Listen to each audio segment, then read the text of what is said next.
90. Burnout car was found south of Tijuana, Mexico. In the trunk, police discovered the charred remains of a human body. They traced the car to San Diego and identified the victim as 39-year-old Maria Hanbury.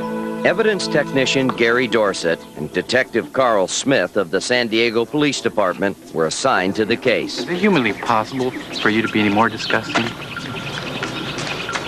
Maria Hanbury was a local businesswoman, mother of 5. Smith and Dorsett needed to prove that Maria had been murdered in California and her body dumped in Mexico. If they couldn't, the case would remain under Mexican jurisdiction, more than likely remain unsolved. My first impression was that the crime scene had tried to be cleaned up. And the job was not very well done. There were certain areas that were missed. Fingerprint. Looks like we've got ourselves a point of entry. While we were photographing the scene, I noticed quite a few droplets of what appeared to be blood in different areas of the house.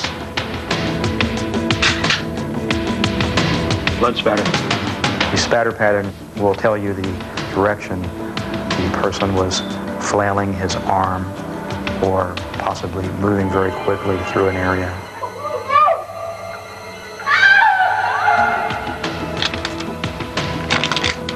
Looks like we have a few hair fibers and some blood here. Someone really struggled to get this sucker open. Evidence of a fierce struggle was found throughout the house, from the master bath to the kitchen. Police questioned family members who had seen Gonzalo Herrera, the ex-boyfriend of Maria's daughter, in the house that day. We've got 2 different people on record saying you told them different stories. Maria had recently fired Herrera. Her daughter had just ended her relationship with him and thrown him out of the house. Herrera denied having anything to do with Maria's murder. He even volunteered to submit hair and blood samples. Maria wouldn't give you what you wanted. Because he did not admit any involvement in the death of Maria Hanbury, and we at that point had not obtained enough or found enough evidence to charge him with her death, we had to release him. Technicians took 110 blood samples from Maria's home. To prove it was the scene of the murder, one of those samples had to match Maria's blood. In the meantime, Gary Dorsett went to work with the chemical compound luminol to locate more blood. Luminol reacts to the iron in blood, glowing bright blue when it detects the slightest trace. This reaction was very strong, indicating to me that there's a very good possibility that there had been blood and it had been cleaned up. The suspect had injured himself when he was stabbing the victim. There may have been a large amount of blood from the victim. While the suspect was trying to clean this blood up, he was throwing blood from his hands that were injured onto different surfaces of the walls or floors. While he was cleaning up the victim's blood, he was losing his blood. Go ahead, Carl, hit the lights. Their final step was to luminol the mop and bucket in the garage where Maria's car was last parked. Back at the lab, the serologist processed the blood samples as quickly as possible. Amazingly, they kept matching Herrera's blood type. Until at least one sample matched Maria's, police could not prove that she was murdered in the United States. I've looked at 70 samples already, and I'm still looking at more. Keep in mind, I'm here for you. Carl, you're doing the best you can. Come on. It's my first homicide. I'm gonna lose it.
sample 90 is a perfect match.